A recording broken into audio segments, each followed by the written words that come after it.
office didn't. That's the thing I'm trying to. There are lots of lines that are being connected that the various House investigations have not connected. That's the point I'm trying to make. But okay, I mean, I hate it for lawyers because you're not going to be able to do your job. You're just not going to be able Which to is do your to be a criminal and break the law? Your job is to subvert the law and break the law. That's the job of a lawyer. That's what she's saying. It should be protected. Representing them to be true. So I think that this is very narrowly construed. It's not the type of scenario that is broadened out. Like, what we're trying to do is basically say, hey, look at us. If it could be us, it could be you, right? Which is like a good argument for them to make. But if you actually dig into the details of it, how many other law firms may find themselves in this situation? Right now, there's seven. Maybe a handful. There's seven. Well, I said a handful. And those are seven very that are prominent. being threatened right now. Yeah, they're very prominent law firms, though. And they're law firms that do specific kinds of work. And the oppositional research that they got, I just don't see how tying it to the law firm who is who is working on behalf of a person, they're an individual.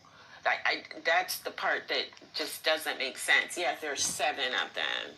No, but they have a responsibility. 4 of them are in a lawsuit.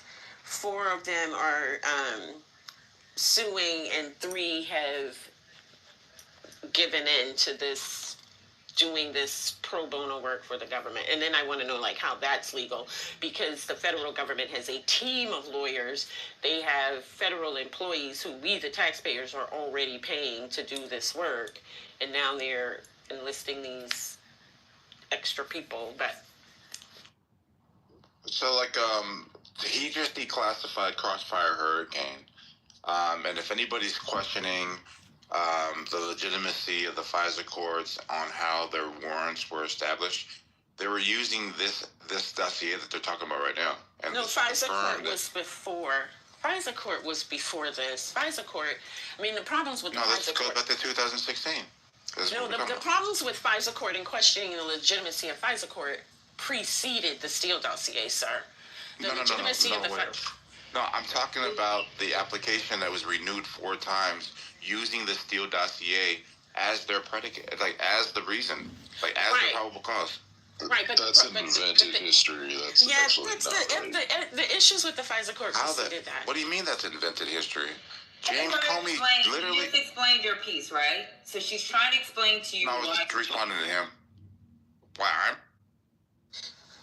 The concerns about the FISA court predate. It's not to say they didn't add this on, but the concerns about the FISA court predate the Steele dossier. They had to do really with the Patriot Act. That's really when most Americans even found out that the FISA court was a thing. So I'm not saying they didn't add on the Steele dossier stuff, but the Steele dossier is not the main point of objection about the FISA court. That's all my point. That was my only point. It also wasn't the only thing that they were relying on. Like, and to the extent that the Steele dossier was used, it also wasn't all wrong. So it's like, the idea that you can just say Steele dossier and therefore that means something nefarious happened was completely, unfair and untoward is just wrong. It's also possible for a law firm to put together information that is wrong. Like, that's not breaking the law. They also, in certain contexts, can put together information that is slanted. In fact, often that's what lawyers do. That's one of the reasons why a lot of people use lawyers, is to actually create documents that stretch the truth as far in your direction as possible. So as long as Perkins Coie wasn't the organization that was presenting the Steele dossier as fact to the FISA court, which they clearly weren't, right? That was the FBI. They didn't break a law.